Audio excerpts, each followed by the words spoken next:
दक्षिण मुंबई लोकसभा क्षेत्र से आज निर्दलीय उम्मीदवार अनीता अशोक गलफड़े, कल्पना रेप्पा पवार, ईशा संतोष थानेकर ने अपनी उम्मीदवारी दाखिल की है।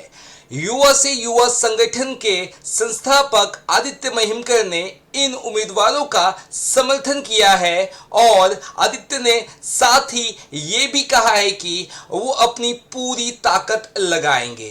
साथ ही उन्होंने एक साझा उम्मीदवार चुनने की बात कही है। चलिए जानते हैं उन्होंने क्या कुछ कहा इस आगामी चुनाव के बारे में। जय जननी। पहली बात तो काफ़ी सालों से मैं सोशल वर्क में रहा हूँ, अभी भी हूँ, और बहुत सारे लोग त्रस्त थे और हमने एक ऐसा मुहिम छेड़ा था जिससे हमने डिसाइड किया था कि हम अधिक से अधिक बड़ी मात्रा में बहुत सारे कैंडिडेट इस बार उतारेंगे लोकसभा की इलेक्शन में। क्योंकि मैंने हर कैंडिडेट से ये बात की, हमारे लोगों से, महिलाओं से स्पेशली, कि जब आपको एक बदलाव लाना है और सरकार से आंख मिलाकर बात करने की जब आपको ज़रूरत है, तो फिर आप खुद इलेक्शंस क्यों नहीं लड़ते। आप खुद इलेक्शन लड़िए और सिस्टम में आप जाकर खुद लड़िए। बाहर से आप जो नहीं कर सकते, अंदर रहकर वो आप कर सकते हो। अब हमारी तादाद बहुत बड़ी थी, इसलिए हम एक साथ यहाँ फिज़िकली नहीं आ पा रहे थे। हमने डिसाइड किया था कि हम ऑनलाइन फॉर्म भरेंगे और 26 तारीख को अप्रैल में जब फॉर्म बटे गए थे, करीबन 100 फॉर्म्स जो है वो हमारे कैंडिडेट्स ने खुद आकर लिए थे। अब जब 100 फॉर्म बटे तो क्या कलेक्टर ऑफिस को ये मालूमात नहीं थी? उनकी तैयारी आज हमने देखी कि बिल्कुल भी नहीं थी, और फॉर्म भरने का वक्त जो है वो 11 से 3 का था, और इतने कम समय में 20 से 25 मिनट लगते एक फॉर्म भरने, लेकिन वो हम भर नहीं पाए। आज भी मंडे से लेके हम वेडनेसडे तक, खैर वेडनेसडे छुट्टी थी, मंडे पॉलिटिशियंस को दिया गया, ट्यूसडे पॉलिटिशियंस को दिया गया, वेडनेसडे को जैसे मैंने कहा छुट्टी थी, थर्सडे को सारे जितने कैंडिडेट्स थे उनकी उम्मीद वो उम्मीद टूटने लगी, और फिर हमने डिसाइड किया एक प्रेस कॉन्फ्रेंस करके हम फ्राइडे को हम यहाँ फिज़िकली खुद उतरेंगे और मैं कैंडिडेट्स के साथ खुद आऊँगा। अब आज यहाँ और हर कैंडिडेट के साथ 10 प्रतिनिधि लगते हैं। अब अगर आप देखने जाओ तो हम भारी मात्रा में थे और हज़ारों में प्रतिनिधि जाते थे, लेकिन मैं नहीं चाहता था कि सेक्शन 144 में इतना जमावड़ा यहाँ हो, तो हमने आज बड़ी मुश्किल से सिर्फ 4 फॉर्म हम भर पाए, और वो भी क्योंकि हमारे सीएम साहब आए थे और हमारे यामिनी यादव ताई आई थी यहाँ फॉर्म भरने के लिए। काफ़ी सारे नेता उनको सपोर्ट करने आए थे, पर पूरा फोकस जो है इस ऑफिस का उनकी तरफ चला गया, और हमारे जो इंडिपेंडेंट कैंडिडेट है वो सफ़र करने लगे। लेकिन अब ऐसी बात है कि हम यहाँ जितने भी महिलाएं हैं और जितने भी पुरुष जिन्होंने कोशिश की आज बड़ी मात्रा में फॉर्म भरने की, ये कोई वेटरन पॉलिटिशियंस नहीं है, ना मेरा बैकग्राउंड पॉलिटिकल है ना उनका बैकग्राउंड पॉलिटिकल है, और हमने आज कुछ नया सीखा और हमने अपने हाथ जलाए कि हम फॉर्म इतने नहीं भर पाए जितनी हमारी टारगेट थी। लेकिन मैं एक चेतावनी भी नहीं कह सकता, लेकिन मैं एक आश्वासन देता हूँ और सरकार से कहता हूँ, सिस्टम से कहता हूँ कि अगले आने वाले जो इलेक्शंस हैं महाराष्ट्र के, मैं बहुत ताकत से और बड़ी संख्या से मैं उतरूँगा, और युवा से युवा फाउंडेशन जो मेरा खुद का फाउंडेशन है उसके माध्यम से मैं बड़ी तादाद में इतने कैंडिडेट्स उतारूँगा फिर से, क्योंकि अब मैं यहाँ का सिस्टम सीख चुका हूँ। यहाँ जो पैंतरे चलते हैं वो मैंने इस बार देखे, तो अगली बार मैं बहुत ताकत से उतरूँगा और सिर्फ लोगों की सपोर्ट में उतरूँगा। ये सिस्टम का बहुत बड़ा फेलियर है, अगर आप देखने जाए तो इस सिस्टम का बहुत बड़ा फेलियर है। आप लोग कितने नॉमिनेशंस करना चाहते थे और कितना हो पाया, ये उस बारे में? अगर आप फॉर्म्स की बात करने जाए तो हम बड़ी मात्रा में थे। जब मैं कहता हूँ कि प्रतिनिधि हज़ारों में यहाँ आते थे, तो आप हिसाब लगा लीजिए, और मीडिया की एक बहुत प्यारी सी एक शब्द वो यूज़ करते हैं, सूत्रों के हवाले। तो आप लोग सूत्रों के हवाले पता लगा लीजिए कि फॉर्म कितने निकले थे। तो अगर फॉर्म उतने निकले थे तो 10 के हिसाब से प्रतिनिधि कितने होते। तो ये एक बेसिक है कि हज़ारों में संख्या थी।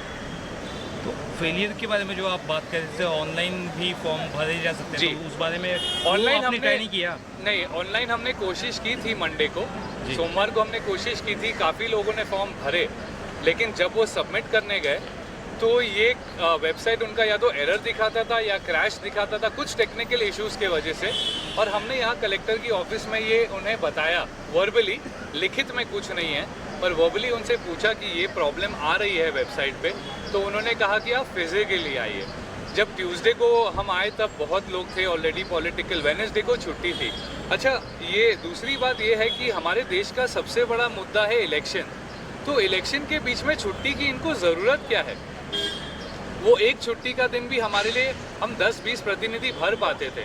और जब आपको मैं फिर से दोहरा रहा हूँ कि आपको जब पता है इतने सारे फॉर्म्स निकले थे, आपने 100 रुपये लिए थे उस फॉर्म्स के, तो आपको पता नहीं था कि ये लोग आएंगे, तो आपकी तैयारी क्या थी? So is this not a failure of the system? अच्छा, बाबा साहेब अम्बेडकर ने इतना खूबसूरत संविधान जो हमें दिया है, उसका हम राइट्स एक्सरसाइज ही नहीं कर पा रहे हम। इसलिए हम आज हमारी पूरी एडवोकेट की टीम को लेकर उतरे। सुबह से हम यहाँ हैं 10 बजे से। एक 15-20 हमारे एडवोकेट साहब हैं, इंद्रपाल साहब हमारे साथ में थे, पूरा इनके ये दारोमदार थे पूरा इनका। लेकिन finally there is no result. हम सिर्फ 4 कैंडिडेट भर पाए। इसका मतलब साफ आपका कहना है कि इंडिपेंडेंट जो कैंडिडेट है उन्हें फॉर्म क्या नहीं भरने दिया जा रहा है, या काफ़ी मुश्किलात है, क्या वो चीज़ें मुश्किलात है? और हाँ, जैसे सिग्नेचर नहीं थे, टेक्निकल छोटी मोटी इश्यूज थी, उसके कारण रिजेक्ट कर दिया गया बहुत सारे। लेकिन अगर यही चीज़ एक नेता करता, एक वेटरन पॉलिटिशियन करता, तो क्या आप डायरेक्टली रिजेक्ट करते? आप नहीं करते। आप उनको एक मौका देते, बोलते नहीं यहाँ गड़बड़ है, आप ये रेक्टिफाई कीजिए, आप बाहर जाके रेक्टिफाई कीजिए, हमें दूसरों को अटेंड करने दीजिए, तब तक आप आइए वापस। पर ये चीज़ हमारे साथ नहीं हुई। अब मैं ये नहीं कहूँगा कि ये जानबूझ के हुआ या नहीं हुआ, क्योंकि अब ब्लेम गेम का अब वो समय रहा नहीं, जो होना था वो आज हो गया, और आज आखिरी दिन था। तो आप लोग अब क्या कुछ करना चाहते हैं, या क्या प्लानिंग है आपकी? से आप एक एनजीओ से भी बिलोंग करते हैं, जी। सोशल वर्क करते हैं आप, जी। तो क्या आपकी प्लानिंग है आपकी टीम की आगे के लिए? ज़्यादा से ज़्यादा, बिल्कुल ज़्यादा से ज़्यादा लोग पार्टिसिपेट करें। हमारी यूथ, मैं यंगस्टर्स को, यूथ को जोड़ना चाहता हूँ। ऐसा नहीं है कि आप अगर थोड़े उम्र दराज हो तो आप यंग नहीं हो, आप दिमाग से भी यंग हो सकते हो, दिल से भी यंग हो सकते हो। सो युवा से युवा invites everybody who thinks like a youngster.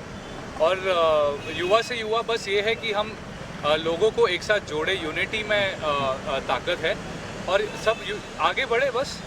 Politics में वही चेहरे देखकर भी लोग अब उब चुके हैं। They want something new. तो एक नए प्रतिनिधि भी आए सामने तो बहुत अच्छा रहेगा सोसाइटी के लिए। और ये सवाल मुझे सभी पूछ रहे हैं सुबह से कि आपने क्यों नहीं भरा? जी, आप तो लोगों को बैकिंग दे रहे हैं, पर आप क्यों नहीं भर रहे हो? तो मैं ये स्पष्ट कर दूं कि मैं एक सोशल वर्कर हूं, मैं वहां खुश हूं इस वक्त, और मैंने फ़िलहाल ये डिसीजन नहीं लिया है, इस बारे में सोचा नहीं है। पर मेरी माँ के आशीर्वाद के साथ और लोगों का जो प्यार और आशीर्वाद है, वो रास्ता मुझे जहाँ लेकर जाए मैं वहाँ जाने के लिए तैयार हूँ। क्या कुछ कर रही है आपके सोशल वर्क में? आप क्या कुछ कर रहे हैं, उस बारे में बताना चाहें आप? सोशल वर्क में हर चीज़ कवर हो जाती है, चाहे वो स्लम्स के इशू हो, चाहे लोगों के हाई राइजेस के इश्यूज़ हैं। आप सोशल वर्क में it's a very huge women related, education related. अगर आप देखें तो हमारी गवर्नमेंट की एक रिपोर्ट है जहाँ मुस्लिम कम्युनिटी को सबसे कम पढ़े लिखे हमारे मुस्लिम भाई हैं। तो क्यों उन्हें क्यों नहीं प्रमोट किया जाता है? क्या वो हमारे दुश्मन हैं? नहीं। मेरे साथ यहाँ खड़े शायद 10-20 लोग हमारे मुस्लिम भाई हैं, तो क्या उन्हें हम प्रमोट नहीं कर सकते? उनकी कम्युनिटी से लोग क्यों नहीं निकल आते? स्पोर्ट्स में भी कहाँ हम वो पुश दे पा रहे हैं हमारे यूथ को? बहुत सारी चीज़ें जिस पे हम काम कर रहे हैं। एक और आपको बोलूँ तो मैं इस वक्त उस एरिया का स्पेसिफिकेशन नहीं देना चाहता, क्योंकि ये सब जुडिस मैटर है। बाबा साहेब अम्बेडकर का एक उनकी मूर्ति जो है पिछले 15 साल से पुलिस स्टेशन में जब्त है। और सिर्फ बाबा साहेब की नहीं, भगवान गौतम बुद्ध जी की भी जब्त है। तो मुझे तो शर्म आती है। That's why I said this is a failure of the system, it's a systems failure.